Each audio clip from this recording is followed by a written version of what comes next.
Right. ఖమ్మంకు సంబంధించి polling ప్రక్రియ ఎలా కొనసాగుతుంది? ఓటర్లు పోలింగ్ కేంద్రాలకు చేరుకుంటున్నారు. దానికి సంబంధించి పూర్తి అప్డేట్స్ అందించేందుకు మా ప్రతినిధి ఉపేంద్ర మనకి లైవ్లో సిద్ధంగా ఉన్నారు. ఉపేంద్ర, చెప్పండి, అక్కడ పోలింగ్ ఏర్పాట్లు ఎలా జరిగాయి?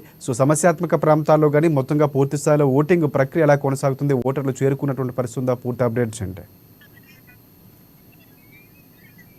రాజశేఖర్ ఖమ్మం జిల్లా వ్యాప్తంగా 1896 పోలింగ్ కేంద్రాల్లో ఉదయం 7 గంటలకి పోలింగ్ ప్రారంభమైంది. ఉదయాన్నే 6 గంటలకి బూత్ కు సంబంధించినటువంటి ఏజెంట్స్ అందరినీ కూడా అన్ని చోట్లకు పిలిపించేసి అక్కడ మాక్ పోలింగ్ నిర్వహించిన తర్వాత పోలింగ్ అధికారులు పర్టికులర్ ఈ రోజు పోలింగ్ సంబంధించి జిల్లా వ్యాప్తంగా 10,000 మంది ఎన్నికల సిబ్బంది అటు ప్రొసీడింగ్ ఆఫీసర్స్ ఏపీ తోటి ప్రశాంత వాతావరణం జరుగుతా ఉంది.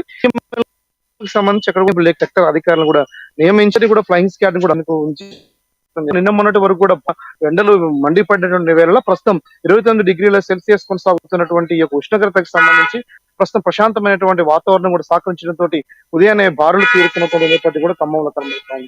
ఇదే నేపథ్యంలో ఖమ్మంకి సంబంధించినటువంటి సమస్యాత్మక 230 పోలింగ్ కేంద్రాలు ఉన్నాయి. ఆ 230 పోలింగ్ కేంద్రాల్లో కూడా ఎన్నికలకు సంబంధించినటువంటి ఎటువంటి అవాంఛనీయ సంఘటనలు జరగకుండా కేంద్ర బలగాలని లోకల్ స్టేట్ బలగాలందరూ కూడా అందుబాటులో ఉంచేసి వాటిని నియంత్రించే కోసం కూడా అందరూ రకాల ఏర్పాట్లు జిల్లా పోలీస్ యంత్రాంగం చేస్తుంది. దీంతో పాటు ఖమ్మానికి సంబంధించిన కీలకమైనటువంటి ఏదైతే ఈ ఓటర్లకు సంబంధించి ఓటర్లందరినీ కూడా చైతన్యవంతం చేస్తూ కూడా ఓట్లను భాగస్వామ్యం చేసేందుకోసం నిన్న మొన్నటి వరకు చేసినటువంటి ప్రచార కార్యక్రమం ఏదైతే ఉందో అది కూడా ప్రస్తుతం సక్సెస్ అయింది.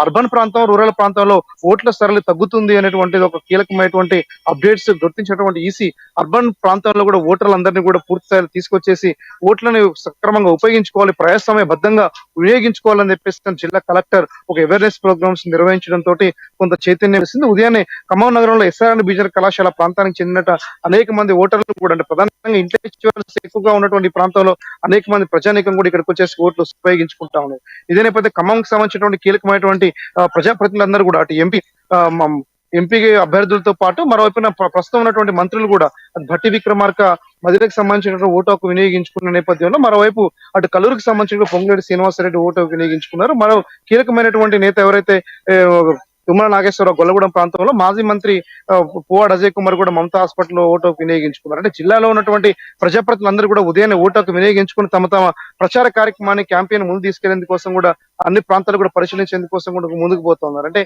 జిల్లాలో ఎక్కడ కూడా ఎటువంటి అవాంఛనీయమైన సంఘటనలు జరగకోకుండా పోలీస్ యంత్రాంగం అటు రాజకీయ పార్టీలు కూడా సహకరించడంతో ప్రస్తుతం ఎన్నికలు సజీవంగా సాగుతుందని చెప్పేసి క్లియర్గా చెప్పుకోవచ్చు. రాజశేఖర్.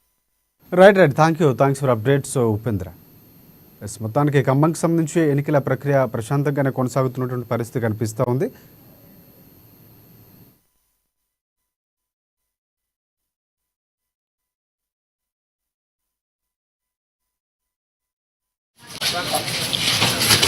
Yeah.